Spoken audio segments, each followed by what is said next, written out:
नादिया हुसैन के शोहर पर बैंकिंग फ्रॉड का इल्ज़ाम है। ये फ्रॉड असल में है क्या? आतिफ साहब जो है कंपनी के अकाउंट से पैसे बड़ी आसानी से निकालते थे, अपने अकाउंट में डालते थे, फिर दोबारा कंपनी के अकाउंट में डाल के अपना ट्रेडिंग अकाउंट जो है वो रन करते थे। तीनों के मुश्तरका फ्रॉड से कंपनी को 1 अरब 20 करोड़ रुपए का नुकसान उठाना पड़ा। जिस फ्रॉडिये ने नादिया हुसैन से 3 करोड़ रुपए रिश्वत मांगी वो ट्रेस हुआ। 1 अरब से जायद की करप्शन चल रही है, हाई प्रोफाइल केस बन गया है, तो उसने फौरी तौर पर नादिया हुसैन साहिबा को मैसेज कर दिया कि आपके शौहर हमारे कस्टडी में है, हम उनको जो है रियायत दे देंगे, छोड़ देंगे, सो एंड सो, तो आप हमें पैसे दे दें। क्या अब तक नादिया हुसैन और उनके शोहर के जो एसेट्स हैं उनकी तफसीलात सामने आई हैं? 2 बेंगलोर्स बताए गए हैं, नादिया हुसैन साहिबा के सैलून्स बताए गए हैं, और इन्होंने जो अपने अकाउंट से जिनके अकाउंट्स में रकम ट्रांसफर की है वो भी FIA ने सारा निकाला है। हर्षद मेहता ने जो इंडिया के अंदर 1992 के अंदर स्कैम किया, जो आतिफ खान के ऊपर इल्ज़ाम लगता है फ्रॉड का, क्या ये उसी फॉर्मूले को रेप्लिकेट किया गया?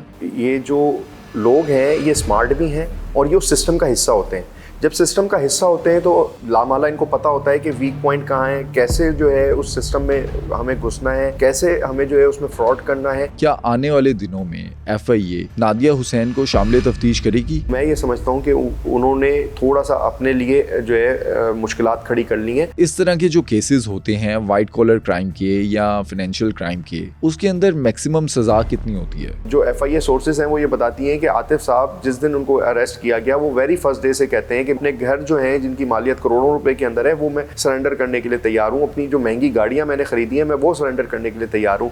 लेकिन अदाकारा नादिया हुसैन के शोहर एक फ्रॉड के इल्ज़ाम में FIA की हिरासत में हैं, लेकिन ये फ्रॉड असल में है क्या? FIA की अब तक की तफ्तीश के मुताबिक नादिया हुसैन ने इस फ्रॉड की रकम से कौन कौन से एसेट्स बनाए। इतने अरसे से ये जो फ्रॉड हो रहा था, आखिर ये फ्रॉड एक्सपोज कैसे हुआ, और उस कंपनी ने नादिया हुसैन के शोहर आतिफ खान के साथ सेटलमेंट करने के बारे में क्या कहा? आज के इस पॉडकास्ट में इस वाइट कॉलर क्राइम को आसान लफ्जों में समझिए सीनियर जर्नलिस्ट कामिल आरिफ से। लेकिन अगर फ्री कैन में से कोई भी अपना मौक़िफ़ देना चाहता है तो सुनो डिजिटल का प्लेटफॉर्म उनके लिए हाजिर है। मैं बहुत मेहनत और तहकीक के बाद आपके लिए ये पॉडकास्ट को लेकर आता हूँ। अगर आप समझते हैं कि मैंने आपको वैल्यूएबल कंटेंट दिया है तो इस पॉडकास्ट को सपोर्ट करें और अभी सुनो डिजिटल को सब्सक्राइब करें। कामिल साहब, ये जो नादिया हुसैन के शोहर पर बैंकिंग फ्रॉड का इल्ज़ाम है, ये फ्रॉड असल में है क्या? ऑडियंस के समझने के लिए अगर आसान लफ्ज़ों में आप बता सकें, ये फ्रॉड कैसे स्टार्ट हुआ, कितने करोड़ों का फ्रॉड किया और ये पता कैसे चला? अच्छा देखें अली, इसमें तो पहली बात तो जैसे आपने स्टार्ट लिया ना कि अदाकारा नादिया हुसैन का नाम जुड़ा है ना, तो ये केस जो प्रोमिनेंट हुआ वो बेसिकली आप ये कह लें कि वो अदाकारा जो है नादिया हुसैन उनके शौहर की नाम जुड़ने की वजह से ज़्यादा प्रोमिनेंट हुआ, वरना इस तरह के वाइट कॉलर क्राइम जो है FIA में बहुत ज़्यादा होते हैं और बहुत ज़्यादा मुकदमात भी दर्ज होते रहते हैं, और मुकदमात नहीं दर्ज होते तो उसके जो एप्लीकेशंस हैं वो फाइल होती हैं, और FIA corporate circle, FIA banking circle और जो FIA की दूसरे जो सर्कल्स हैं वहाँ पर इस तरह की इंक्वायरीज़ मुसलसल चल रही होती हैं। लेकिन अनफॉर्चुनेटली जो वाइट कॉलर क्राइम है वो इस तरीके से हाईलाइट नहीं होता जिस तरीके से मुस्तफ़ा आमिर कत्ल केस या दूसरे जो क्राइम से रिलेटेड केसेस होते हैं उस तरीके से हाईलाइट होते हैं। जैसे कि आपने देखा होगा बीच में कि वाइट कॉलर क्राइम की अगर हम बात करें तो कराची में बैरिया टाउन का स्कैंडल बहुत ज़्यादा आजकल सामने आ रहा है, जिसमें ख़ास तौर के ऊपर बैरिया टाउन के हवाले से जो FIA और साथ साथ नैब जो है वो तहकीकात कर रही है। इसी तरह से बहुत बड़े पैमाने के ऊपर बहुत सारे स्कैंडल्स मौजूद हैं जिनका ताल्लुक जो है वाइट कॉलर क्राइम से होता है। अब ये वाइट कॉलर क्राइम क्या होता है, ये पेपर्स में किया जाता है, ये मल्टीनेशनल कंपनीज के अंदर किया जाता है, सरकारी इदारों के अंदर किया जाता है, और इसमें बहुत बड़े बड़े लोग इन्वॉल्व होते हैं। अब आपने बात की दूसरी कि ये केस क्या था, तो ये जो आतिफ साहब हैं ये CEO थे अल्फला सिक्योरिटीज़ के। ये अल्फला बैंक का झेली इदारा है और ये एक ट्रेडिंग कंपनी कह लें या ब्रोकेज हाउस इसको कह लें, ब्रोकेज हाउस होता है। यहाँ पर इनके जो है तकरीबन 5000 के लगभग जो है कस्टमर्स हैं, और ये लोग ये अच्छा मैं थोड़ा सा, क्योंकि मेरे लिए भी ये समझना थोड़ा मुश्किल था तो मैंने इस पर पहले होमवर्क किया कि आखिर ये है क्या, क्योंकि ये देखिए आम जो नाजरीन हैं उनको नहीं पता होगा, जैसे कि इससे पहले हमें भी इतना इन डेप्थ नहीं पता था। जब ये केस सामने आया तो उसके ऊपर थोड़ी स्टडी की गई, इसको समझने की कोशिश की गई कि आखिर ये फ्रॉड हुआ कैसे है। ये फ्रॉड इतना आसान नहीं है इसको डिस्क्राइब करना, क्योंकि इसमें लीगल साइड्स और दूसरी जो इसकी जो कारोबारी अफराद हैं वो तो इसको बड़ी आसानी से समझ लेते हैं, लेकिन हर बंदे के समझने की बात नहीं है। अब ये देखिए कराची में एक स्टॉक एक्सचेंज होती है, वहाँ पर एक स्टॉक का बिजनेस होता है। अब ये स्टॉक एक्सचेंज का जो बिज़नेस होता है उसमें जो भी बंदा इन्वेस्ट करना चाहे, यानी कि मैं करना चाहूँ, आप करना चाहें, कोई भी बंदा इन्वेस्ट करना चाहे या जो स्टॉक में आप जिस तरह से भी इन्वेस्टमेंट करना चाहते हैं, तो उनको जो है एक ब्रोकेज हाउस में अपना अकाउंट खोलना होता है। ये वो ब्रोकेज हाउस था जो अल्फला बैंक का झेली इदारा है, जिसको अल्फला सिक्योरिटीज़ के नाम से ओन करता है। तो वहाँ पर ये जो आतिफ साहब हैं, आतिफ साहब ने किया ये कि जो पैसे रखे हुए थे, जो उस कंपनी का एसेट था, उसको वो अपने अकाउंट में डालते थे। उसमें से जो अपने अकाउंट में, मिसाल मैं आपको ऐसे दे देता हूँ कि आप उसको इस तरह से समझिए कि उन्होंने 1 करोड़ रुपए कंपनी के अकाउंट से निकाले फॉर्जरी करके, और फॉर्जरी करके अपने अकाउंट में डाले, और अपने अकाउंट में डालने के बाद उसमें से 30 लाख रुपए की या कह लिए गबन कर लिया, चोरी कर ली। फिर उसके बाद उसमें से 70 लाख रुपए जो है वो अपने अकाउंट से डाले दोबारा अल्फला सिक्योरिटीज़ में, और अपना ट्रेडिंग अकाउंट एक खड़ा किया, जनरेट किया, और उसके साथ उन्होंने फिर मुख्तलिफ जो ट्रेडिंग है वो शुरू कर दी। तो इस तरीके से ये पूरा फ्रॉड था। और इसमें जो है वो बताते ये हैं कि 54 करोड़ रुपए का तो सिर्फ लॉस है, यानी कि जो अब एक्चुअल क्राइम हुआ वो अपनी जगह पर है, लेकिन 54 करोड़ रुपए का तो सिर्फ इन्होंने लॉस डिक्लेयर किया है इसके अंदर ना। और फिर इसके बाद जो यानी कि खसारा है, तो ये टोटल जो इनके ऊपर एलिगेशन है वो 64 करोड़ रुपए की है। और FIA ने बाकायदा तौर के ऊपर इसका जो ट्रायल है वो मुकम्मल कर लिया है, और अदालत में इसकी जो चलान शीट है वो जमा करा दी है, और बड़ी तफसीली चलान जमा कराया है। अच्छा, अमूमी तौर के ऊपर अली ऐसा होता है कि इस तरह का जो क्राइम होता है ना, इसमें डील हो जाती है, जो पार्टी होती है वो सेटलमेंट कर लेती है। अब इसमें जो जो इसके CEO हैं आतिफ मोहम्मद खान साहब, वो भी कंपनी के CEO जो है सेटलमेंट की तरफ आ गए, और वो ये तैयार थे कि मुझसे जो है वो जो फ्रॉड है या जो भी गबन है उसकी रकम का जो भी मैं शेयर दे सकता हूँ मैं वापस कर दूँ। लेकिन जो हमें सोर्सेज ये बताती हैं वो ये बताती हैं कि जो अल्फला बैंक के जो ऑनर हैं, क्योंकि ये अबू धाबी का जो कंपनी जो है, इसको अबू धाबी से रिलेटेड है ये बैंक, तो वहाँ के जो इसके ऑनर हैं शेख, वो उन्होंने पाकिस्तान गवर्नमेंट से रब्ता किया, और उन्होंने कहा कि इस केस में हमने टॉलरेंट नहीं करना, हमने बाकायदा तौर के ऊपर इस केस को रजिस्टर्ड कराना है, और हमने इसमें किसी भी किस्म की हमें डील नहीं करनी।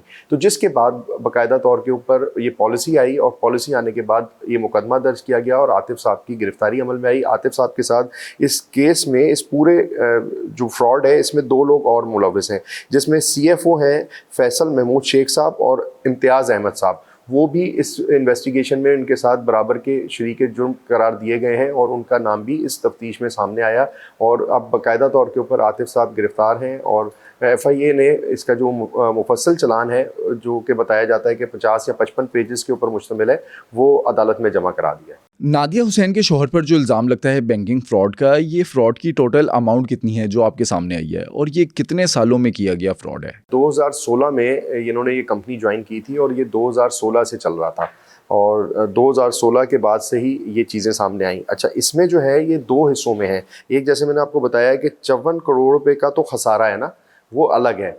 फिर 64 करोड़ रुपए का गबन है, यानी कि एक तरफ जो खसारा है वो है, और एक तरफ जो 64 करोड़ रुपए के, जो मैं आपको कह रहा हूँ कि चोरी आप कह लें जिस तरीके से, वो है।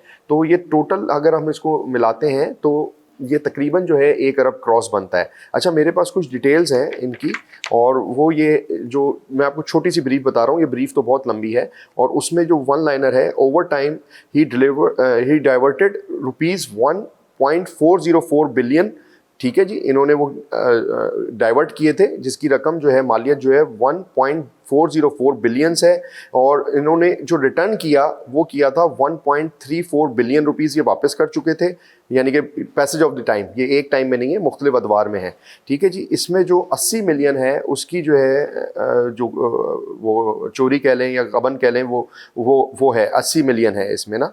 अच्छा, इसके लिए इन्होंने जो रिपोर्ट ये बताती है कि ये कंपनी ने लेजर्स जो फॉल्स तैयार की वो थी, फाइनेंशियल स्टेटमेंट्स जाली तैयार की गई, और फॉर्ज जो रिसीवेबल रिपोर्ट्स हैं वो तमाम तैयार की गई। तो ये मुख्तलिफ अदवार में जो पैसे निकले और गए, वो मैंने आपको एक छोटी सी ब्रीफ के अंदर बताया कि वो इस तरह से है। इसी तरीके से जो ये रिपोर्ट है वो ये बताती है कि आतिफ मोहम्मद ख़ान जो फॉर्मर CEO हैं अल्फला सिक्योरिटीज़ के, उनके जब इन्होंने FIA ने तफ्तीश शुरू की तो उसके जो इंकशाफात हुए, उसमें उनके अकाउंट में जो डेबिट हुए बैलेंस जो था, जो रिकॉर्ड चेक किया गया उस डेबिट रिकॉर्ड का, वो 539 मिलियन था, जो कि इनकी ट्रेडिंग अकाउंट के अंदर मौजूद था। जो कि आतिफ साहब के अकाउंट में पाया गया। ये पूरी ट्रांजैक्शन जो थी वो उनके अकाउंट में जो पाई गई वो थी 539 मिलियन, और जो मुख्तलिफ अदवार में कंपनी के अकाउंट से पैसे निकाले गए 1.404 बिलियंस थे, जिसमें से उन्होंने रिटर्न कर दिए थे 1.324 बिलियंस इन्होंने ये रिटर्न कर दिए थे। अच्छा, इस तरीके से जो रिपोर्ट का एक और हिस्सा है वो ये बताता है अ कैपिटल इंजेक्शन ऑफ, जो रिपोर्ट में लिखा हुआ है 1.2 बिलियन है, जो कि स्टेबलाइज दी कंपनी को करने के लिए की गई थी, तो वो एक अमाउंट अलग से लिखा गया है। तो ये जो वाइट कॉलर क्राइम होता है ना, ये इतना मुश्किल होता है कि इसको अगर हम पढ़ने और समझने बैठें तो मेरा ये ख्याल है कि इसको पूरा एनालाइज करने के लिए आपको एक पूरी जो अकाउंट से रिलेटेड लोग होंगे, जो क्योंकि इसमें बहुत बड़ा रकम मुलव्वस होती है, तो वो अकाउंट से रिलेटेड जो लोग होते हैं वो इसको ब्रीफली पढ़ते हैं और ब्रीफली उसके फिर जो रकम है, जो ट्रांजैक्शंस होती हैं, उसको पकड़ने का काम करते हैं। तो एफआईए को ये सारे दिन जो लगे वो पूरी रिपोर्ट तैयार करने में लगे, और उसमें जो ये चंद चीदा मैंने आपको फिगर्स बताई वो हैं, लेकिन ये इतनी ब्रीफ नहीं है। आप ये समझिए कि 45 पेजेस पे या 55 पेजेस के ऊपर जो है एफआईए को चालान सबमिट कराना पड़ा। उसमें बाकायदा तौर के ऊपर बताना पड़ा कि इस अदवार में पैसे निकले, इस अदवार में पैसे यहाँ से दूसरी कंपनी में गए, फिर दूसरी कंपनी से ट्रेडिंग कंपनी में आए, और आतिफ साहब ने किस तरीके से पैसे रोल ऑन किए। तो ये उसकी जो है ब्रीफ अप था, जो मैंने आपको थोड़ा सा आपके सामने रखा। और फिर इसमें जो ट्विस्ट आया, वो ट्विस्ट जब आया जब अदाकारा नादिया साहिबा ने सोशल मीडिया का सहारा लिया, और उसको सहारा लेने के बाद उन्होंने ये बताया कि डायरेक्टर एफआईए जो हैं उनको किसी एक नए नंबर से मैसेज करके जो है वो रिश्वत मांग रहे हैं।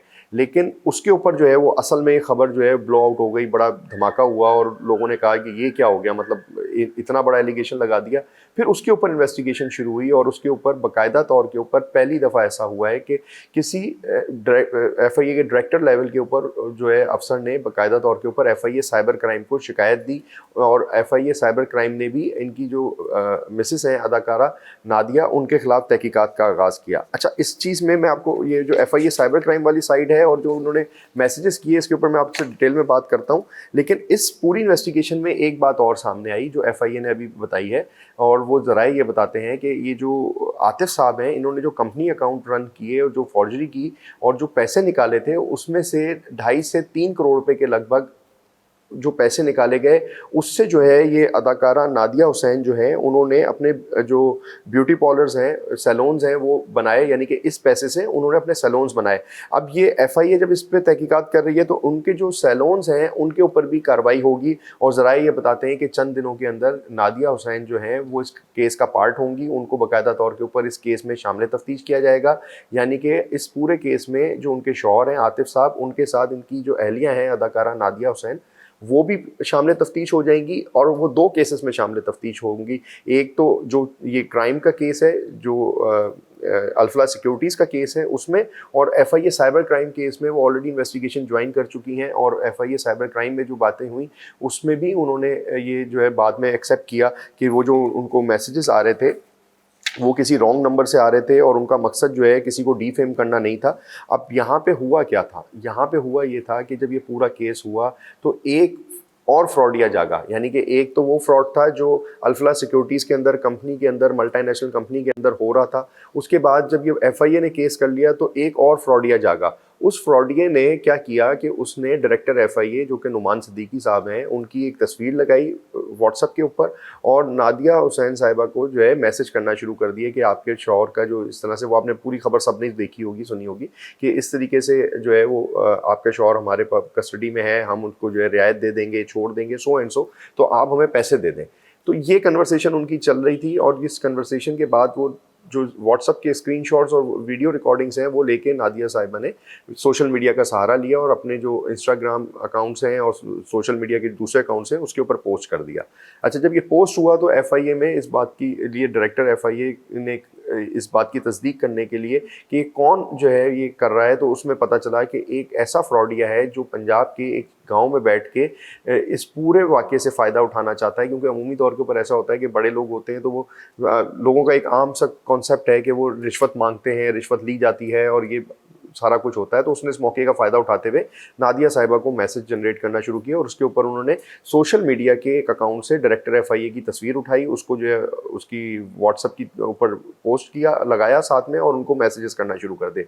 नादिया साहिबा ने इस बात की तस्दीक किए बगैर या डायरेक्टर एफआईए के पास जाने के बजाय और या एफआईए साइबर क्राइम के पास जाने के बजाय सोशल मीडिया के ऊपर इसका जो है वो सहारा लिया। और शायद आप ये कह लीजिए कि उनका ये मानना होगा कि शायद इस तरीके से शायद कोई पावर प्रैक्टिस हो जाएगी, इनके हस्बैंड को जो है कोई रियायत मिल जाएगी, लेकिन उल्टा वो एक नए केस में फंस गई और वो साइबर क्राइम का केस था। तो साइबर क्राइम ने नादिया साहिबा को नोटिस किया है, नोटिस करने के बाद उनको बुलाया है और बुलाने के बाद को जो है शामिल तफ्तीश किया। अब उनका मोबाइल जो है वो फॉरेंसिक के लिए बताया जाता है कि एफआईए साइबर क्राइम के पास है। जिस फ्रॉडिये ने नादिया हुसैन से 3 करोड़ रुपए रिश्वत मांगी, वो ट्रेस हुआ कि वो कौन था जिसने डायरेक्टर एफआईए बनकर राब्ता किया नादिया हुसैन से? अच्छा देखिए, डायरेक्टर एफआईए की तरफ से जब ये नाम चला तो एफआईए ने जब फ़ौरन इस बात की तहकीकात की तो इनिशियल तौर के ऊपर ये पता चला कि वो सिम जो है पंजाब में किसी, मैं नाम if I am not wrong, कोई नज़ीर या पता नहीं क्या नाम था उनका, मैं थोड़ा सा भूल रहा हूँ वो नाम, उस नाम के ऊपर वो सिम है और वो पंजाब में किसी के नाम के ऊपर रजिस्टर्ड है और वहाँ से ऑपरेट हो रही है। और वो सिम भी किसी एक गांव देहात के से रजिस्टर्ड हुई भी सिम है। तो पहली बात की तस्दीक तो ये हो गई। दूसरी बात कि उस केस को डिग आउट करने के लिए, उसको मंतकी अंजाम तक पहुंचाने के लिए एफआईए एक अलग इदारा है और एफआईए का ही एक अलग इदारा है साइबर क्राइम। डायरेक्टर एफआईए के मातहत वो एफआईए साइबर क्राइम नहीं होता, वो इस्लामाबाद में पूरी टीम है और उसकी पूरी हरारकी है जो कि डीजी एफआईए की मातहत होती है। तो उन्होंने फौरी तौर के ऊपर डायरेक्टर एफआईए नुमान सिद्दीकी साहब ने बजाते खुद इसकी कंप्लेन जो है एफआईए साइबर क्राइम को की। एफआईए साइबर क्राइम ने इसके ऊपर नादिया साहिबा को शामिल तफ्तीश किया और अब जाहिर है कि जब ये केस में नादिया साहिबा को इन्वेस्टिगेट किया जाएगा और उनको शामिल तफ्तीश किया गया है तो एफआईए साइबर क्राइम की ये जिम्मेदारी बनेगी आगे जाके कि ये जो फ्रॉड है जिसमें डायरेक्टर एफआईए का नाम इस्तेमाल किया गया है, तो जब तक नादिया साहिबा तक जो उनको शामिल तफ्तीश करने के साथ साथ उस फ्रॉडिया को भी गिरफ्तार करें। अच्छा, ये फ्रॉड सिर्फ नादिया साहिबा के साथ या डायरेक्टर एफआईए नुमान सिद्दीकी साहब के नाम से नहीं हो रहा, ये सरकारी बहुत सारे अफसरान के नाम के ऊपर फ्रॉड होता है और ये अमूमी तौर के ऊपर ये जो ग्रुप है ये पंजाब से ऑपरेट करता है। इस दफ़ा जो है नाम मंजर आम के ऊपर क्योंकि ज़्यादा आ गया, क्योंकि आपने देखा होगा कि इसमें एक तो डायरेक्टर एफआईए का नाम इस्तेमाल किया गया, फिर दूसरी बात ये है कि आप इसमें ये देखिए कि पंजाब से एक ग्रुप मैंने आपको बताया कि ऑपरेट करता है। और फिर आप ऐसे देखिएगा कि ऐसे बहुत सारे सरकारी अफसरान हैं जिनकी फेसबुक आईडी बना के जो है लोगों से पैसे मांगे गए। इसी तरीके से व्हाट्सएप नंबर के ऊपर उनकी तस्वीरें लगा के जो है वो पैसे मांगे गए। अच्छा, कितने लोग ऐसे होते हैं जो कि किसी अफसर की तस्वीर देख के या उसका व्हाट्सएप समझ ये जान के कि हाँ यही होगा, और वो क्या करते हैं, वो पिक एंड चूज़ करते हैं। वो ये देखते हैं कि अच्छा ये केस हाईलाइटेड है, फलां अफसर के पास है। अब वो इतने महारत रखते हैं, अब आप देखिएगा उनकी महारत का लेवल देखिए कि वो पूरा दिन मीडिया से खबरें पिक करते हैं और वो ये देखते हैं, जैसे उन्होंने ये केस पिक किया कि अदाकारा नादिया हुसैन है, उनके शौहर हैं, 1 अरब से ज़ायद की करप्शन चल रही है, डायरेक्टर एफआईए खुद इसमें जो है बजाते खुद केस को मॉनिटर कर रहे हैं, हाई प्रोफाइल केस बन गया है। तो उसने बीच में क्या किया कि उसने फौरी तौर के ऊपर नादिया हुसैन साहिबा का नंबर कहीं से हासिल किया और नादिया हुसैन साहिबा को उसने मैसेज कर दिया। अच्छा, ये केस तो रजिस्टर्ड हो गया जिसमें पता चल गया क्योंकि डायरेक्टर एफआईए ने बजाते खुद जो है इसको वो कर दिया है। अब दूसरा क्या था कि ऐसे लातादाद केसेस हैं जिसमें लोगों की अप्रोच ही नहीं है, वो जाते ही नहीं है, और एफआईए साइबर क्राइम में अनफॉर्चुनेटली केस चला भी जाता है तो उस तरीके से इन्वेस्टिगेट हो नहीं पाता या इस तरीके से फ्रॉडिये पकड़े नहीं जाते। अब कितनी लोग, मैं आपको खुद बताऊं कि मेरी फेसबुक आईडी जाली बन गई थी, उसके ऊपर लोग जो है वो फ्रॉडिया जो है वो लोगों से राब्ते करके मेरी ही कॉन्टैक्ट लिस्ट को कॉपी करने के बाद लोगों से जो है पैसे मांग रहा था। अच्छा, अब ये तो वो हो गया पर्सनल साइड। अब किसी का केस लगा हुआ है किसी भी अफसर के पास, लोग परेशान हैं कि अपने केस को हल कैसे कराएं, और उसमें एक फ्रॉडिया जाग जाए और वो उसको मैसेज करके कह दे कि मैं फलां अफसर बात कर रहा हूँ, और उसकी सोशल मीडिया के ऊपर आजकल तो हर अफसर की तस्वीर मौजूद है, हर अफसर का सोशल अकाउंट मौजूद है, तो वहाँ से उसकी तस्वीर लेते हैं, अपने एक जाली नंबर के ऊपर व्हाट्सअप तस्वीर लगाते हैं, व्हाट्सअप तस्वीर लगाने के बाद उसको मैसेज करना शुरू कर देते हैं। कुछ लोग जो बेवकूफ़ होते हैं, जो बन जाते हैं बेवकूफ़, वो उसको जो है पैसे दे देते हैं। तो फिर उसके बाद पता चलता है कि जी मैंने तो आपको रियायत मांगने के लिए पैसे भी दे दिए थे, आपने हमारा केस सॉल्व नहीं किया, और पता चलता है जी वो बीच में एक फ्रॉडिया आया था और उसने वो पैसे लिए और वो चला गया। तो तो ये सारी चीज़ थी जो इस पूरे केस को थोड़ा सा उसने मुनफरिद कर दिया था और थोड़ा सा ज़्यादा हाईलाइट कर दिया था, वरना ये केस इतने दिन तक शायद हाईलाइटेड भी ना होता, ये चंद दिनों के अंदर या एक दो खबरों के बाद ये ख़त्म हो जाता। लेकिन नादिया साहिबा ने इस केस को, ये कह लीजिए कि ये जो सोशल मीडिया वाली साइट पे पोस्ट किया, उसके बाद थोड़ा सा ये सेंसेशन बढ़ी और फिर ये सोशल मीडिया के ऊपर थोड़ी सी इसकी हाइप ज़्यादा बढ़ गई। क्या अब तक नादिया हुसैन और उनके शोहर के जो एसेट्स हैं उनकी तफसीलात सामने आई हैं कि अगर उन्होंने ये फ्रॉड किया तो इतने सालों में उनके एसेट्स क्या क्या बने? देखिए, जो मुझे अब तक पता चल सका है, क्योंकि इसकी तस्दीक नहीं है, वो एफआईए ने जो मनी लॉन्ड्रिंग को ये केस भेज दिया है और उसमें उसमें मैं थोड़ी सी अगर आपको ये डिटेल्स देख सकूं तो उसमें ये बताया गया है कि इनकी जायदादें हैं, जिसमें 2 बेंगलोस बताए गए हैं, नादिया हुसैन साहिबा के सैलून्स बताए गए हैं, इनके अकाउंट्स में पैसे हैं और वो पैसे की जो फिगर है वो इस टाइम पे मेरे सामने नहीं लिखी हुई, लेकिन वो फिगर भी क्योंकि जो ऑन रिकॉर्ड है वो भी लिखी गई है और जो इन्होंने ट्रांजैक्शंस की हैं और इन्होंने जो अपने अकाउंट से जिनके अकाउंट्स में रकम ट्रांसफ़र की है वो भी एफआईए ने सारा निकाला है और वो जो है तकरीबन अराउंड कोई 40-50 करोड़ से ज़्यादा की बनती है। और उसमें क्योंकि इनके बेंगलोज हैं, इनकी गाड़ियां हैं और इन्होंने दूसरे एसेट्स बनाए हैं, बाहर ट्रैवलिंग की है, उस ट्रैवलिंग तक का रिकॉर्ड भी एफआईए ने हासिल किया है, तो वो करोड़ों रुपए में वो बनती है और 1 से 1.5 अरब रुपए का फ्रॉड है, जिसमें मैंने आपको बताया कि खसारा भी शामिल है और वो चोरी भी शामिल है जो कि इन्होंने अपने अकाउंट के अंदर की है, तो वो मिला के जो है तकरीबन 1 अरब से ज़्यादा की रकम बनती है। कुछ न्यूज़ स्टोरीज मैंने देखी जिनमें ये लिखा गया कि नादिया हुसैन के जो सैलॉन्स हैं वो इस फ्रॉड की रकम से बनाए गए और फ्रॉड की रकम उनके अकाउंट में भी ट्रांसफर की गई थी। एफआईए को कैसे पता चला कि नादिया हुसैन भी इसकी बेनिफिशरी हैं? हाँ जी, बिल्कुल ऐसा ही है और उसमें जो है ये नादिया साहिबा जो इस केस में आ रही हैं वो इस तरीके से आ रही हैं कि वो तो इस केस का पार्ट नहीं थी, लेकिन जब इस केस को डिग आउट किया गया, इसको इन्वेस्टिगेशन की गई और उनके जो आपने ट्रांजैक्शंस की बात की, जो ट्रांजैक्शंस का डाटा हासिल किया गया, उसमें पता चला कि वो जो रकम निकाली गई थी कंपनी से, वो कंपनी से जो रकम आगे डिस्ट्रीब्यूट हुई उसमें जो है वो आतिफ साहब ने अपनी एहलिया के अकाउंट में रकम डाली और उस अकाउंट से, उस रकम से जो है वो उन्होंने ब्यूटी पार्लर्स बनाए। इस केस के अंदर कुछ और ग्रुप्स के नाम भी आ रहे हैं जिन्होंने आतिफ खान के पास 65 करोड़ 40 लाख की इन्वेस्टमेंट की और बाद में मुनाफा भी लिया। क्या वो लोग भी शामिल तफ्तीश होंगे? अब जो आप इसमें बात कर रहे हैं कि इसमें इन्होंने इसके बेनिफिशरी कौन है, वो भी लोग बताए गए हैं कि इसके बेनिफिशरी हैं जिनको जो है नफ़ा भी दिया गया है, प्रॉफिट भी दिया गया है और उन्होंने इस पर प्रॉफिट भी हासिल किया है।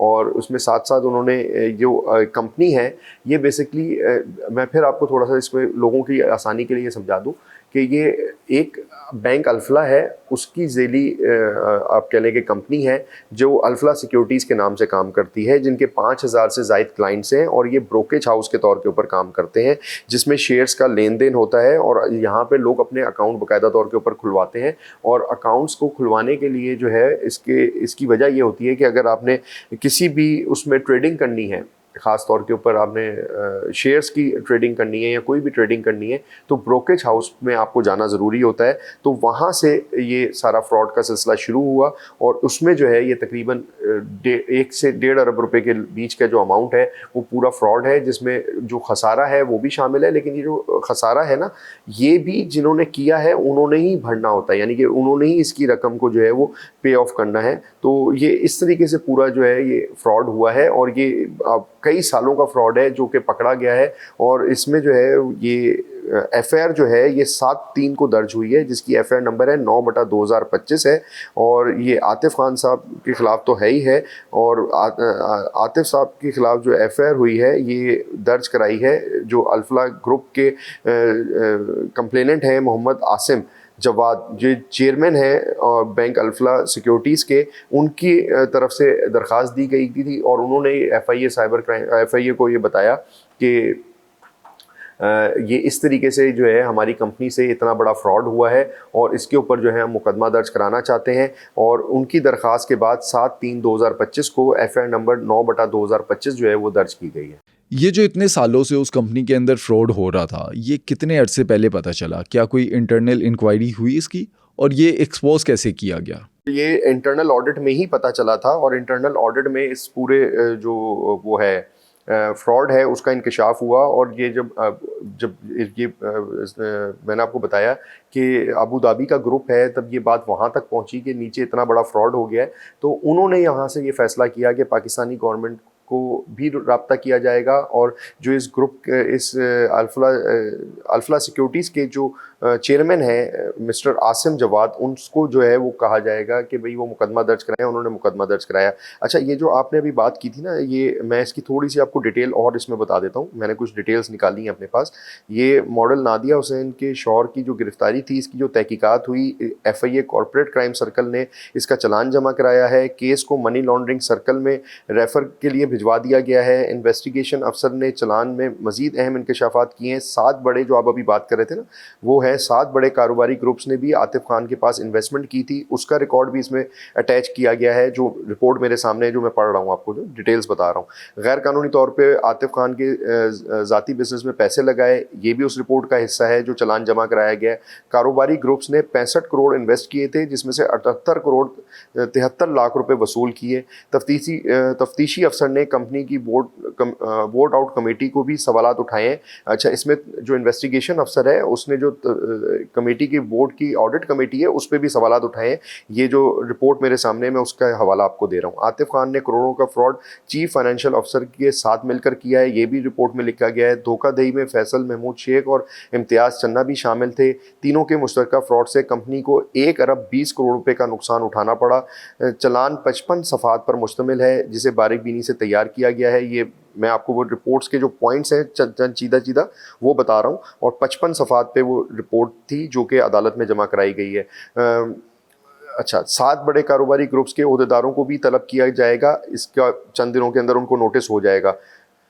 और ये जो 7 बड़े कारोबारी लोग हैं, या ये जो वो तमाम ग्रुप्स हैं, इनके हवाले से हमने नाम जानने की कोशिश की, तो अभी तक जो है वो थोड़ा सा इनका नाम जो है वो सीगा राज में रखा जा रहा है। और कोशिश ये की जा रही है कि इनको जो है सिर्फ नोटिस करके, और इनके पास अगर कोई इस पूरी रकम से उन्होंने जो फ़ायदा उठाया है, उनसे जो रकम रिकवर हो सकती है, तो FIA वो रकम रिकवर करा रहे, क्योंकि उनका इतना ज़्यादा इन्वॉल्वमेंट FIA ये समझती है कि नहीं थी, क्योंकि वो सारा काम जो है, सारी गेम जो है वो आतिफ साहब खुद कर रहे थे और ख़ुद वो इसके बेनिफिशरी थे। लेकिन बज़ाहिर क्योंकि उन्होंने भी बग़ैर तस्दीक की इन्वेस्टमेंट की, और ये सारा पैसा जो है उन कंपनीज़ का इन्होंने इनके पास रखवाया, जो कि एक गैर कानूनी अमल था, तो इसलिए उनको नोटिस जो है FIA की जानिब से दिए जाएंगे, और उनको भी अब आगे आने वाले दिनों में तलब कर लिया जाएगा। जब उनको नोटिस सर्व हो जाएंगे तो फिर उनके नाम बाकायदा तौर के ऊपर सामने आ जाएंगे। हर्षद मेहता ने जो इंडिया के अंदर 1992 के अंदर स्कैम किया गया था, वो भी इसी तरह का था कि फेक BRs बैंक रिसीप्ट के थ्रू जो है वो स्टॉक मार्केट में फ्रॉड किया गया। जो आतिफ खान के ऊपर इल्ज़ाम लगता है फ्रॉड का, क्या ये उसी फॉर्मूले को रेप्लिकेट किया गया? हाँ, बिल्कुल आप सही कह रहे हैं कि फॉर्मेट तकरीबन मोरलेस सेम ही होगा, क्योंकि जितने भी ये तजारती इदारे होते हैं, या जो मल्टीनेशनल कंपनीज होती हैं, या मैंने आपको कहा कि सरकारी इदारे होते हैं, इसमें इसी तरीके के फ्रॉड चल रहे होते हैं ना। अच्छा, एक फ्रॉड आपको मैं यहाँ और बता दूँ, जो कि इसी तरह का, इससे भी बड़ा फ्रॉड था, जो कि हाईवेज़ की जो मोटरवे बननी थी उसकी रकम के लिए हुआ था, और उसमें जो है 2 डिप्टी कमिश्नर्स जो हैं वो मुलविस थे। पूरी डिटेल मैं इस टाइम पे आपको नहीं तफसीलन बता सकूंगा, लेकिन वो इस तरीके से था कि मोटरवे की रकम जो है, जो कि ग्रांट हुई थी, उसकी रकम के पैसे बैंक में आ गए थे। वो आगे उसको मोटरवे बननी थी, उसके लिए पैसे ग्रांट हुए थे, उसमें डिप्टी कमिश्नर्स ने वो पैसे निकाले थे। एक डिप्टी कमिश्नर जो है वो पकड़े गए थे, और एक डिप्टी कमिश्नर आज दिन तक फ़रार हैं, जिनके बारे में लास्ट इत्तला ये थी कि कुछ अरसे पहले तक कि वो बाकू शायद फ़रार हो गए थे, और उनका जो एक साथी है वो यहाँ पकड़ा गया था। ये दोनों मुख्तलिफ अजला के डिप्टी कमिश्नर्स थे, और उन्होंने ये सारी फौजरी की थी, रकम सारी की थी, और वो अकाउंट से पैसे निकाल लिए थे, और उन्होंने भी जाली जो है वो चेक के ज़रिए सारा फ्रॉड किया था, और वो अरबों रुपए का फ्रॉड था, और वो सिंध में इतना बड़ा फ्रॉड जो है वो भी मंजर आम पे आया था। तो आज दिन तक अगर आप देख लीजिए कि वो एक डिप्टी कमिश्नर जो बैरून मुल्क फ़रार है, ताजफीन शायद उनका नाम है, if I am not wrong, Tajfeen साहब थे, जो कि इस केस के में जिन्होंने पैसे निकाले थे, और वो अरबों रुपए लेके जो है वो पाकिस्तान से फ़रार हैं। तो ये फ्रॉड्स तो देखिए बड़े लेवल पे होते रहते हैं। अगर हम उसको देख लें थोड़ा सा, अगर हम तारीख देखें, तो चंद एक बड़े फ्रॉड्स जो हैं हम वो पकड़ने में कामयाब हो जाते हैं इदारे, या ये कह लीजिए पकड़ने में इदारे पर कामयाब हो जाते हैं, लेकिन वो एक्सपोज मीडिया पे कम होते हैं, क्योंकि हम लोग जो है वो इतनी बड़ी स्टोरीज़ की तरफ जब जाते हैं, जब वो बहुत बड़ा स्कैम स्कैम बन जाता है या बड़ी बड़ी चीज़ हो जाती है। अमूमी तौर के ऊपर करोड़ों रुपए के फ्रॉड्स तो दिन भर हो रहे हैं, और अगर एफआईए इसके अदादोशुमार जारी कर दे और एफआईए बाकायदा तौर के ऊपर इसके जवाब दे, लोगों को आगाही दे, तो एफआईए के मुख्तलिफ जो सर्कल हैं वहाँ पे करोड़ों रुपए के और अरबों रुपए के फ्रॉड्स वहाँ पे दिन में कई एप्लीकेशंस जो हैं एफआईए के पास मौजूद हैं, और कई एप्लीकेशंस के बाद कई इंक्वायरीज माजी में ऐसी हो चुकी हैं। यानी कि अगर हम इंटरनेट पे गूगल पे सर्च करने भी लिखें तो हमें मालियाती फ्रॉड या जो मुख्तलिफ इदारों में होने वाले करोड़ों अरबों रुपए के फ्रॉड्स हैं उसकी एक तवील फहरिस्त मिलेगी हमें। ये जितने भी वाइट कॉलर क्राइम होते हैं, क्या ये फ्रॉड ये कुछ ज़्यादा ही चालाक हैं या सिस्टम इतना कमज़ोर है जिसका ये आसानी से फ़ायदा उठा लेते हैं? पहली बात तो ये जो लोग हैं ये स्मार्ट भी हैं और ये उस सिस्टम का हिस्सा होते हैं। जब सिस्टम का हिस्सा होते हैं तो लामाला इनको पता होता है कि वीक पॉइंट कहाँ है, कैसे जो है उस सिस्टम में हमें घुसना है, कैसे हमें जो है उसमें फ्रॉड करना है, क्योंकि उस सिस्टम का हिस्सा होते हैं ना। अच्छा, ये जो बड़े फ्रॉड्स हैं या जैसे सरकारी इदारों में या ये जो जिस तरह से अल्फला सिक्योरिटीज़ की हम मिसाल ले लें, तो ये तो देखें कंपनीज़ को नुकसान किया है, इन्होंने इदारे को नुकसान पहुँचाया। अब इसमें जो लोग थे जिनकी पैसे थे उनको तो नुकसान नहीं हुआ, ये उस कंपनी को नुकसान हुआ, अल्फला सिक्योरिटी को नुकसान हुआ। जैसे मैंने वो कहा कि वो डिप्टी कमिश्नर जो पैसे निकाले उसमें अवाम का तो ज़ाहिर है टैक्स का पैसा था, लेकिन नुकसान तो सिंध गवर्नमेंट का हुआ या फेडरल गवर्नमेंट का हुआ, वो फेडरल गवर्नमेंट या सिंध गवर्नमेंट के लगाए हुए पैसे थे। तो इस तरीके से ये जो सिस्टम के अंदर बैठे हुए लोग होते हैं इनको पता होता है, ये स्मार्ट भी होते हैं और ज़ाहिर है एक अहम ओहदों के ऊपर भी तैनात होते हैं। अच्छा, ये जो आतिफ साहब हैं इनकी तनख्वाह को कम थोड़ी होगी, इनकी सैलरी भी अच्छी खासी होगी, मतलब मिलियंस में इनकी तनख्वाह होगी। तो लेकिन इसके बावजूद भी क्योंकि ये उसका पार्ट होते हैं तो इनको पता होता है कि भाई हम यहाँ से ऐसे करके और ऐसे फॉर्ज करके ऐसे डॉक्यूमेंट्स तैयार करके ऐसे चेक्स बना के, जैसे उसमें जो है डिप्टी कमिश्नर्स ने चेक जो है जाली निकाले, जाली बनाए, सारा कुछ उन्होंने फॉर्ज किया और पैसे निकाल लिए। इसी तरीके से आतिफ साहब जो है कंपनी के अकाउंट से पैसे बड़ी आसानी से निकालते थे, अपने अकाउंट में डालते थे, फिर दोबारा कंपनी के अकाउंट में डाल के अपना ट्रेडिंग अकाउंट जो है वो रन करते थे और अपना बिजनेस जो है प्राइवेट तौर के ऊपर जो ट्रेडिंग है वो कर रहे थे और कई सालों से कर रहे थे।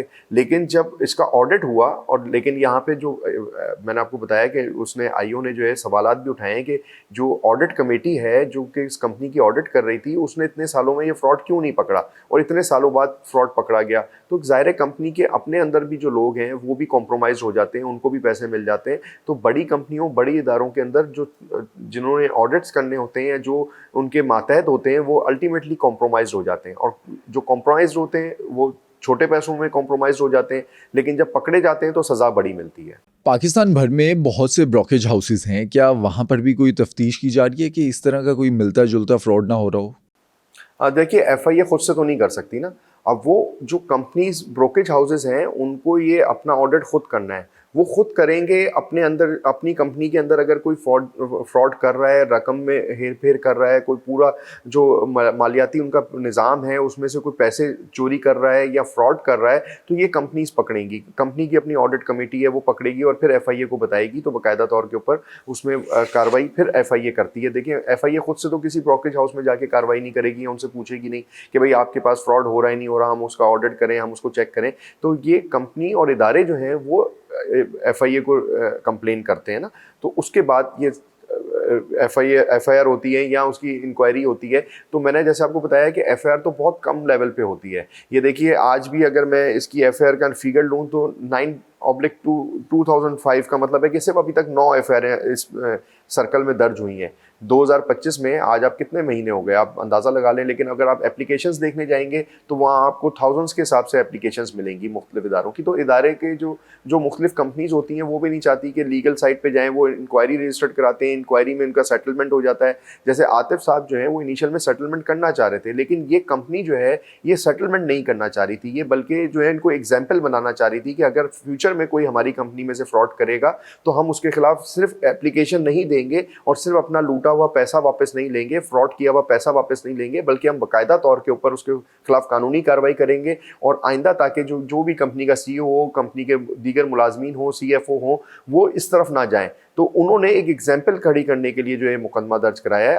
अदरवाइज तो देखिए सेटलमेंट उनका हो रहा था, वो आज भी सेटलमेंट करने के लिए तैयार हैं। जो एफआईए सोर्सेज हैं वो ये बताती हैं कि आतिफ साहब जिस दिन उनको अरेस्ट किया गया वो वेरी फर्स्ट डे से कहते हैं कि मेरी जो रकम है, जितना भी मैं उसमें से दे सकता हूँ, मैं वो देने के लिए तैयार हूँ। अपने घर जो हैं जिनकी मालियत करोड़ों रुपए के अंदर है, वो मैं सरेंडर करने के लिए तैयार हूँ। अपनी जो महंगी गाड़ियाँ मैंने खरीदी हैं, मैं वो सरेंडर करने के लिए तैयार हूँ। लेकिन कंपनी के जो ऑनर हैं वो इसके ऊपर जो है कॉम्प्रोमाइज़ करने के लिए तैयार नहीं है। वो इनको एग्जाम्पल बनाना चाहते हैं। तो उस एग्जाम्पल बनाने के लिए दूसरी कंपनियां जो है वो तैयार नहीं होती। वो एक तो वो कहती हैं कि हमारी कंपनी का नाम आउट हो जाएगा, लोग हम पे ट्रस्ट करना छोड़ देंगे।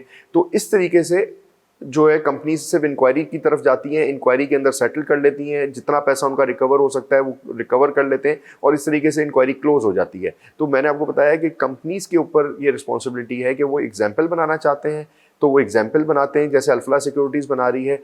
अच्छा, कई जगहों पे ऐसा होता है कि बहुत ही होशियार आदमी होता है, उसने करोड़ों रुपए गबन कर लिए होते हैं, लेकिन वो कहता है कि मैं इनके साथ सेटल क्यों करूं, मैं कोर्ट जाऊंगा, कोर्ट में कुछ अरसे केस लड़ूंगा। मिसाल है कि 10 करोड़ रुपए का मैंने फ्रॉड किया है, 1 करोड़ रुपए मैं कोर्टों में, अदालतों में, वकीलों में, इधर उधर तफ्तीश में खर्च करूंगा और अल्टीमेटली कुछ अरसे बाद जो है मैं उससे या तो जान छुड़ा लूंगा या कामयाब हो जाऊंगा उस केस को ख़त्म कराने में। नहीं होगा, कोई सज़ा होगी तो देखी जाएगी, क्योंकि फिर नेक्स्ट अपील की तरफ चले जाते हैं। लेकिन ज़िंदगी के कई साल तो जो है वो अदालतों में ही गुजर जाते हैं। तो कुछ लोग इस तरीके से सोचते हैं, कुछ लोग जो है जिस तरह से आतिफ साहब आज सोच रहे हैं कि मैं कितने साल केस लड़ूंगा, मैं जो सेटल कर लेता हूँ। लेकिन कंपनी ने फैसला किया है कि आतिफ साहब से अभी फ़िलहाल सेटलमेंट नहीं करनी और इनसे पैसे नहीं लेने, बल्कि इनको जो है एग्जाम्पल बनाना है। अच्छा, अब हम आ जाते हैं दोबारा से नादिया साहिबा की तरफ। अब नादिया साहिबा ने जो साइबर क्राइम का केस किया और साइबर क्राइम में उनको जो है तलब किया गया, तो नादिया साहिबा ने इस पूरे, पहले तो आपको मैंने बताया कि इन्होंने सोशल मीडिया के ज़रिए एक हाइप क्रिएट की और उसको डायरेक्टर एफआईए को टारगेट करने की कोशिश की। और उसके बाद जब ये शवाहिद नहीं पेश कर सकी कि ये जेन्युइन जो है वो चैट जो है वो डायरेक्टर एफआईए की है, तो एफआईए साइबर क्राइम ने इनको बुलाया। तो उसके बाद नादिया साहिबा ने जो मीडिया टॉक की, उसके चंद पॉइंट्स मैंने अपने सामने निकाले हैं, वो मैं आपको बता देता हूँ कि उन्होंने मीडिया टॉक करते हुए बताया कि मैं चाहती हूँ जालसाज शख्स के खिलाफ मौसर कार्रवाई हो। इस तरह की कार्रवाइयों से लोग परेशान होते हैं। इन जालसाजों ने जो चाल बिछा रखा है उनमें से लोगों को फंसाते हैं। जालसाजों ने अपनी सारी कार्रवाइयाँ व्हाट्सएप पर की हैं। जालसाज सिर्फ यही कहता था कि व्हाट्सएप पर कॉल करें, मुझे नहीं मालूम अगर व्हाट्सएप पर रब्ता किया है तो वो पकड़े कैसे जाएंगे। जालसाज की वजह से मेरी किसी सोशल मीडिया पोस्ट से नुमान सिद्दीकी साहब की पोजीशन पर बात आई है, तो मेरा ऐसा कोई इरादा नहीं था। मैं ये कहना चाहती हूँ कि मैं एफआईए हुकाम को जानबूझकर निशाना नहीं बनाना चाहती थी। मैं सिर्फ ये चाहती थी कि इस जालसाज को सामने लाऊं। इस तरह के जालसाजों को आज़ाद नहीं रहना चाहिए और कानून की गिरफ्त में आना चाहिए। एफआईए साइबर क्राइम ने भी अपनी फॉरेंसिक रिपोर्ट मुकम्मल नहीं की है। एफआईए ने अभी भी मेरा मोबाइल फ़ोन वापस नहीं किया है और मैं एफआईए के साथ मुकम्मल ताउन कर रही हूँ। जब तक वो अपनी फॉरेंसिक मुकम्मल नहीं कर लेते, मेरा फ़ोन उनके पास रहे, मुझे कोई मसला नहीं है। मेरा किसी की दिल आज़ारी का भी कोई इरादा नहीं था। और उन्होंने डायरेक्टर एफआईए से माज़रत ख्वाह भी की। लेकिन अब यहाँ पे ये जो मैंने मीडिया टॉक पढ़ी, इस मीडिया टॉक को पढ़ने की सिर्फ 2 वजूहत थी। जो मैंने आपको पहला पॉइंट बताया कि वो कहती हैं कि मैं चाहती थी कि ऐसे जो फ्रॉड करने वाले हैं वो कानून की गिरफ्त में हों। तो दूसरी तरफ जो है वो अपने शौहर के बारे में ऐसा नहीं कह रही कि वो, उन्होंने भी तो फ्रॉड किया है, वो भी तो कानून की गिरफ्त में, उनके खिलाफ भी कानूनी कार्रवाई जो की जा रही है वो सही की जा रही है। उनके खिलाफ जो एक्शन लिया गया है वो भी सही लिया गया है, उनके खिलाफ भी कानूनी कार्रवाई और उनको भी मिसाल बनाना चाहिए।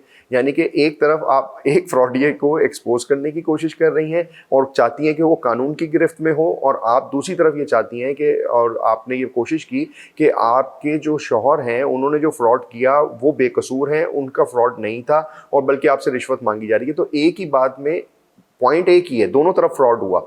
आपके साथ जो फ्रॉड हो रहा है उसको सज़ा मिल जाए और आपके हस्बैंड ने जो फ्रॉड किया है उनको जो है रियायत मिल जाए और वो बेकसूर हैं। तो ये मैंने जो ये मीडिया टॉक पढ़ी, जो उसके पॉइंटर्स में निकाल के लेके आया था, तो उसके मुताबिक जो उन्होंने पूरी बात की, एक तरफ तो उन्होंने ये नुमान सिद्दीकी साहब से माज़रत भी कर ली, लेकिन साथ ही साथ वो ये कहती हैं कि डायरेक्टर एफआईए के साथ मुझे एफआईए को टारगेट करना मकसद नहीं था और फ्रॉडिये तक पहुँचना मकसद था। तो फ्रॉडिये तक अगर पहुँचना ही मकसद था, उसको एक्सपोज करना ही मकसद था, तो पहले एफआईए साइबर क्राइम के पास जाना चाहिए था, उनके बारे में डायरेक्टर एफआईए के पास जाना चाहिए था, उनको बताया जाता कि जी ये व्हाट्सएप्स हैं, ये आपके नाम से आ रहे हैं, क्या ये आप रिश्वत मांग रहे हैं।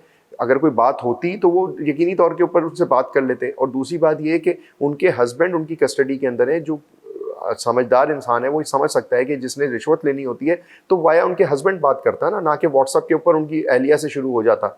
तो मतलब वो उनके हस्बैंड से फ़ोन पे बात करा देता है कि जी ये बात करें और इनको बोलें जी इतने पैसे पहुंचा दें और हमारी आपसे डील हो गई है। और ऐसा तो नहीं है ना कि व्हाट्सअप नंबर के ऊपर एक मैसेज करके जो है रकम जो है वो एक अकाउंट के अंदर ट्रांसफ़र करा लेंगे, ऐसा नहीं होता। तो बेसिकली अनफॉर्चुनेटली एक फ्रॉडिया बीच में आया और उसने मैसेज किया। और अब सवाल यहाँ पे फिर मैं वही रख रहा हूँ कि एफआईए साइबर क्राइम के ऊपर रिस्पॉन्सिबिलिटी है कि इस फ्रॉडिया तक पहुँचे और फिर एक्सपोज करें कि ये फ्रॉडिया ऑपरेट कैसे कर रहे हैं। डायरेक्टर एफआईए का नाम इस्तेमाल करना, उनकी तस्वीर लगा के देखें, यहाँ पे तो एक हाई प्रोफाइल केस था, लोगों ये एक्सपोज हो गया। नादिया साहिबा का सोशल मीडिया के ऊपर इन्फ्लुएंस था, लोगों के सामने आया, एक्सपोज हो गया और इतनी बात बढ़ गई। लेकिन ऐसे कई लोग होंगे जिनको ऐसे कई डायरेक्टर एफआईए की तस्वीर लगा के कोई मैसेज कर दे, वो बासानी पैसे दे देंगे। अगर मिसाल है कि कोई बंदा किसी केस में फंसा हुआ है और कोई उनसे 5-10 लाख रुपए मांगता है, तो फ्रॉडिया तो बीच से आसानी से फ्रॉड कर जाएगा और करते रहे होंगे और कर रहे होंगे। और ऐसी कई मिसालें मौजूद भी हैं कि कई लोगों ने, आपने बीच में देखा था कि पुलिस कार बन के लोग फ़ोन करते हैं कि आपका बच्चा हमारी कस्टडी के अंदर है। फिर पुलिस को मुहिम भी चलानी पड़ी इसके लिए कि भाई ये पुलिस वाला बन के और आपके बच्चे का तस्करा करके जो पैसे मांगते हैं, ये ऐसा फ्रॉड होता है। आपका ना बच्चा किसी कस्टडी में होता है ना कुछ होता है, और वो लेकिन लोग ट्रैप हो जाते हैं। अब कोई बच्चा इत्तफाकन बाहर गया हुआ है और वो फ़ोन कर लेते हैं कि जी आपका बच्चा हमारे कब्जे में है, फौरी तौर के ऊपर ईजी पैसा है, अभी हमें 50,000 20,000 भेज दें। तो ऐसे फ्रॉड्स तो हो रहे हैं ना। अच्छा, उसमें वो मुताल्लिका इलाके के पुलिस अफसर की तस्वीर भी निकाल लेते हैं। तो इस पूरे नेटवर्क को भी एक्सपोज करने की ज़रूरत है कि इतनी एक्यूरेसी के साथ, जिनको उनके पेरेंट्स का पता होता है, उनके बच्चों का पता होता है, उस इलाके के पुलिस अफसर का पता होता है, ये पूरा जो फ्रॉड का नेटवर्क है वो चल कैसे रहा है। तो ये केस भी 2 हिस्सों में डिवाइडेड है। एक केस तो मैंने आपको बताया कि वो जो अल्फला सिक्योरिटीज़ कंपनी के साथ फ्रॉड का है वो अलग है, और दूसरा जो सरकारी अफसरान यानी कि डायरेक्टर एफआईए नुमान सिद्दीकी साहब की डीपी लगा के व्हाट्सएप के ऊपर जो फ्रॉड किया जा रहा है, इस तरीके से पूरे पाकिस्तान में फ्रॉड्स हो रहे हैं। सरकारी अफसरान की तस्वीरें लगा के जो है लोगों से रिश्वत ले ली जाती है या उनको ट्रैप कर लिया जाता है। तो और दूसरा ये कि सरकारी अफसरान की फेसबुक या सोशल मीडिया आईडी बना के लोगों से पैसे मांग लिए जाते हैं, सहाफ़ियों की आईडीज़ बना के जो है लोगों से पैसे मांग लिए जाते हैं। इसके ऊपर हुकूमत पाकिस्तान को और एफआईए साइबर क्राइम को बड़े ग्रैंड लेवल के ऊपर काम करने की ज़रूरत है। जैसा कि आपने बताया कि नादिया हुसैन के जो सैलून्स हैं वो इस फ्रॉड की रकम से बनाए गए और नादिया हुसैन के अकाउंट में भी ये फ्रॉड की रकम ट्रांसफ़र की गई। क्या आने वाले दिनों में एफआईए नादिया हुसैन को शामिल तफ्तीश करेगी या फिर हिरासत में लिया जा सकता है नादिया हुसैन को? देखिए, नादिया हुसैन साहिबा को अभी तक बाकायदा तौर के ऊपर जो उनके हस्बैंड का केस है आतिफ साहब का, उस केस में नोटिस अभी तक सर्व नहीं हुआ। लेकिन इन्वेस्टिगेशन में अभी तक ये बात सामने आई है कि जो पैसे निकाले गए, जो फ्रॉड की रकम थी, उसमें से वो पैसे आतिफ साहब के अकाउंट से उनकी अहलिया के अकाउंट में ट्रांसफ़र हुए, जिसकी मालियत तकरीबन 2.5 करोड़ से ज़ायद है या 2.5 करोड़ के लगभग है। तो उससे जो है वो नादिया साहिबा ने आगे सैलून परचेज़ किए, 2 सैलून खोले उन्होंने। तो अब एफआईए उनको बाकायदा तौर के ऊपर शामिल तफ्तीश कर सकती है, उनको नोटिस सर्व कर सकती है, लेकिन अभी तक डायरेक्टली नोटिस सर्व नहीं हुआ। लेकिन जिस दिन एफआईए उनको शामिल तफ्तीश करेगी, वो इस केस का पार्ट बन जाएंगी और उनको अपनी जो ये जो ट्रांजैक्शंस हैं इस हवाले से जवाब एफआईए को देना होगा। लेकिन क्योंकि नादिया साहिबा जो है ज़ाहिर है एक मशहूर शख्सियत हैं और उनके जो है ताल्लुकात भी हैं, वो ज़ाहिर है अपने ताल्लुकात भी इस्तेमाल कर रही होंगी और उनको पहले ही एहसास हो गया है कि उनको ये एफआईए साइबर क्राइम वाला जो केस है उनके ऊपर ना बनता, ना ही वो एप्लीकेशन जाती अगर वो ये सोशल मीडिया का सहारा ना लेती। तो मैं ये समझता हूँ इस पूरे केस में उनके हस्बैंड के ख़िलाफ़ जो कार्रवाई हो रही थी वो सेटल डाउन हो जाती, वो आगे जाके इतना मीडिया पे भी हाईलाइट ना होती और वो इस तरीके से मज़ीद आगे ना बढ़ती अगर वो ये सारा सोशल मीडिया का इस्तेमाल ना करती। तो मैं ये समझता हूँ कि उन्होंने थोड़ा सा अपने लिए जो है मुश्किलात खड़ी कर ली हैं और आने वाले दिनों के अंदर जो एफआईए साइबर क्राइम है वो भी इस इन्वेस्टिगेशन को लेके आगे बढ़ेगी और एफआईए जो है वो जो उनके शौहर के अकाउंट की ट्रांजैक्शंस का रिकॉर्ड है उसमें भी एफआईए इनको नोटिस करेगी और आने वाले दिनों के अंदर ये कहा जा रहा है कि चंद एक दिनों के अंदर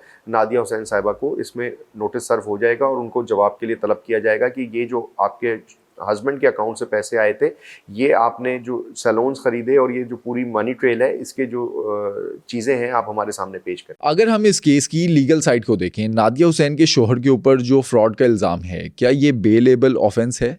और इस तरह के जो केसेस होते हैं वाइट कॉलर क्राइम के या फाइनेंशियल क्राइम के, उसके अंदर मैक्सिमम सज़ा कितनी होती है? देखिए, पहली बात तो ये है कि पाकिस्तान में हर केस जो है वो बेलेबल है। अब जब आप देखिए कत्ल के केस में ज़मानत हो जाती है तो फिर फाइनेंशियल फ्रॉड है ना। तो इस केस में भी ज़मानत तो हो जाएगी। अच्छा, एक होती है सेक्शन बेलेबल जिसमें फौरी तौर के ऊपर ज़मानत हो जाती है, और एक होती है नॉन बेलेबल जिसमें थोड़ा वक्त लग जाता है। तो इस केस में भी आतिफ साहब ज़मानत लेने में कब कामयाब होते हैं ये देख लेते हैं। और दूसरा ये कि इसकी सेक्शंस के हवाले से, क्योंकि मैंने इत्तफाकन उसकी सेक्शन रीड नहीं की, तो इसमें सज़ा कितनी है ये मैं अभी आपको एक्यूरेट नहीं बता सकूँगा, लेकिन जो सेक्शंस होती हैं इस तरह के मालियाती फ्रॉड की, उसमें तकरीबन 4 साल 5 साल के लगभग और 3 साल से ऑनवर्ड सज़ाएँ होती हैं। अब सेक्शंस देखने के ऊपर है कि इसमें सेक्शन कौन सी अप्लाई की गई है, और जो सेक्शन होगी उसके मुताबिक जो है वो सज़ा होती है। लेकिन मैंने आपको जैसे कहा कि पाकिस्तान में जो इस तरह के फ्रॉड्स होते हैं, एक तो यहाँ तो वो केसेस सालों चलेंगे, मतलब 10 साल 15 साल इस तरीके से चलते आते हैं, उनका फ़ौरन जो है अदालत में फ़ैसला नहीं होता। और अगर फ़ैसला एक तो फ़ैसला नहीं होता, दूसरी बात ये है कि वक्त के साथ साथ सेटलमेंट हो जाता है। फ्रॉड के केसेस के अंदर लोग अमूमी तौर के ऊपर कंपनीज़ जो है सेटलमेंट कर लेती हैं। अब ये देखना है कि कंपनी सेटलमेंट करती है या इसको एग्जाम्पल बनाने के लिए कुछ साल तक चलाती है।